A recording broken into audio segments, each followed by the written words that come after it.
পাকিস্তানের মাটিতে নাহিদ রানার আগুন ঝরা বোলিং নতুন নয়। রাওয়ালপিন্ডি টেস্টে 2024 সালেই নিজের গতিতে পরাস্ত করেন নাহিদ রানা। সবশেষে এবার পিএসএলও তার গতির ঝড় দেখল ক্রিকেট বিশ্ব। কয়েকদিন আগে নিউজিল্যান্ড সিরিজে গতিতে পরাস্ত করেন প্রতিপক্ষ দলের ব্যাটারদের, যে কারণে পাকিস্তান সিরিজ সামনে রেখে নাহিদ রানাকে বিশ্রামে রাখে বাংলাদেশ ক্রিকেট বোর্ড। তবে পিসিবির অনুরোধে ফাইনাল খেলার জন্য পাকিস্তানে উড়াল দেন নাহিদ রানা। এক ম্যাচ হলেও বাড়তি বোনাস সব সুবিধায় দিতে রাজি ছিল পিসিবি।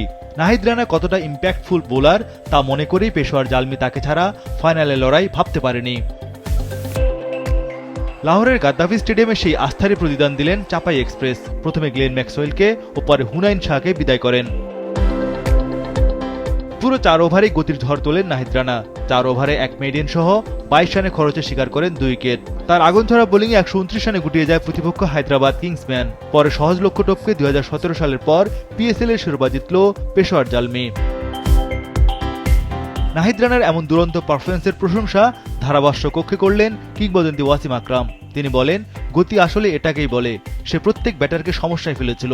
ঘন্টায় 145 থেকে 150 কিলোমিটার গতিতে তার দৌড়ানোর ভঙ্গিটা ছিল দারুণ, অথচ কত সহজ অ্যাকশন। তার সামনে উজ্জ্বল ভবিষ্যৎ দেখছি। পুরো পিএসএল জুড়ে নাহিদ রানা গতির ঝড় তোলেন। পেশোয়ার জালমির হয়ে 5 ম্যাচ খেলে শিকার করেছেন 9 উইকেট। হায়দ্রাবাদের সঙ্গে লিগ পর্ব ম্যাচে কেবল উইকেট শূন্য ছিলেন। সেরা বোলিং ছিল তার করাচি কিংসের বিপক্ষে। টেস্ট দিয়ে নিজের জাত চেনানো নাহিদ রানা এখন সীমিত ওভারের ক্রিকেটও উজ্জ্বল। বিদ্যুৎ গতিতে বোলিং করে ঘরের মাঠে কিংবা বাইরে সবখানেই চাপাই এক্সপ্রেস গতির ঝড় তুলছেন। আগামী শুক্রবার বাংলাদেশ পাকিস্তান টেস্ট সিরিজ শুরু।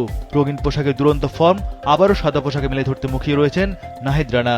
বাংলাদেশের ক্রিকেট প্রেমীরাও চাইবে নাহিদের বোলিংয়ে উড়ে যাক প্রতিপক্ষ দল।